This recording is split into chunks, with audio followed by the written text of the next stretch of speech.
देवी माता का सप्तम अध्याय।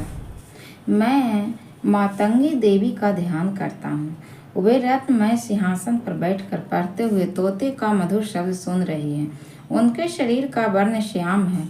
वे अपना एक पैर कमल पर रखे हुए हैं और मस्तक पर अंधचंद्र धारण करती हैं तथा कहा पुष्पों की माला धारण किए बीना बजाती हैं। उनके अंग में कसी हुई चोली शोभा पा रही है। वे लाल रंग की साड़ी पहने हाथ में शंखमय पात्र लिए हुए हैं। उनके बदन पर मधु का हल्का हल्का प्रभाव जान पड़ता है और ललाट में बेंदी शोभा दे रही है। ऋषि कहते हैं, तदंतर शुंभ की आज्ञा पाकर वे चंड मुंड आदि दैत्य चतुरंगनी सेना के साथ अस्त्र शस्त्रों से सुसज्जित हो चल दिए। फिर गिरिराज हिमालय के स्वर्ण में ऊंचे शिखर पर पहुंचकर उन्होंने सिंह पर बैठी देवी को देखा। वे मंद मंद मुस्कुरा रही थी। उन्हें देखकर दैत्य लोग तत्परता से पकड़ने का उद्योग करने लगे। किसी ने धनुष तान लिया तो किसी ने तलवार संभाल ली और कुछ लोग देवी के पास आकर खड़े हो गए।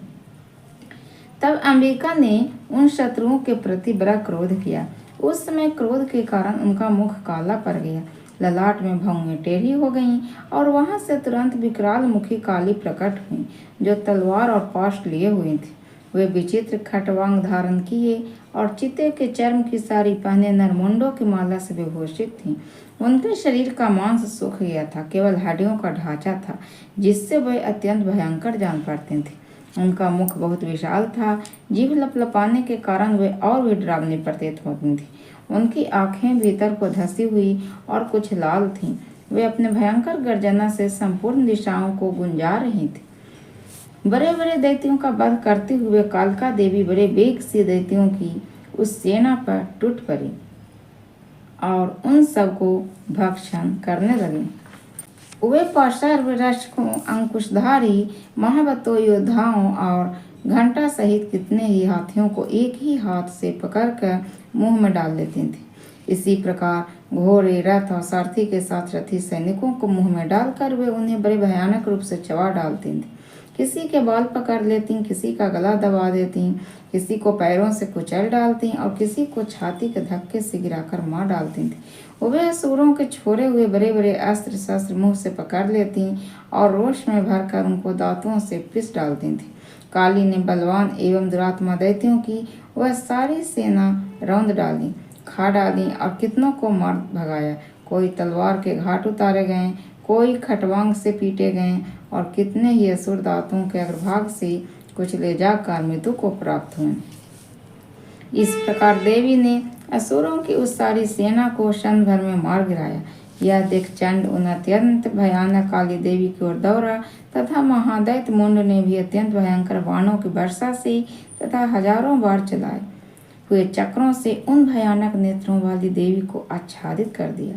वे अनेकों चक्र देवी के मुख में समाते हुए ऐसे जान पड़े मानो सूर्य के बहुतेरे मंडल बादलों के उदर में प्रवेश कर रहे हों। तब भयंकर गर्जना करने वाली काली ने अत्यंत रोष में भरकर विकट अट्टहास किया। उस समय उनके विकराल बदन के भीतर कठिनता से देखे जा सकने वाले दांतों की प्रभा से वे अत्यंत उज्जवल दिखाई देती थी। देवी ने बहुत बड़ी तलवार हाथ में ले हंग का उच्चारण करके चंड पर धावा किया और उसके केश पकड़कर उसी तलवार से उसका मस्तक काट डाला। चंड को मारा गया देखकर मुंड भी देवी की ओर दौड़ा। तब देवी ने रोष में भरकर उसे भी तलवार से घायल करके धरती पर सुला दिया। महापराक्रमी चंड और मुंड को मारा गया देख मरने से बची हुई बाकी सेना भय से व्याकुल हो चारों ओर भाग गई। तदंतर काली ने चंड और मुंड का मस्तक हाथ में ले चंडिका के पास जाकर प्रचंड अट्टहास करते हुए कहा, देवी, मैंने चंड और मुंड नामक इन दो महापशुओं को तुम्हें भेंट किया है।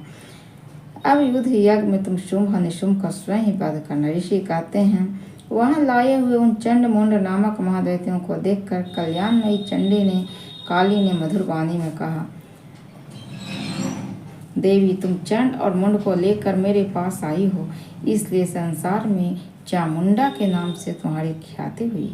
इस प्रकार श्री मार्कंडेय पुराण में सावर्णिक मनवंतर की कथा के अंतर्गत देवी महात्म्य में चंड मुंड वध नामक 7वां अध्याय पूरा हुआ।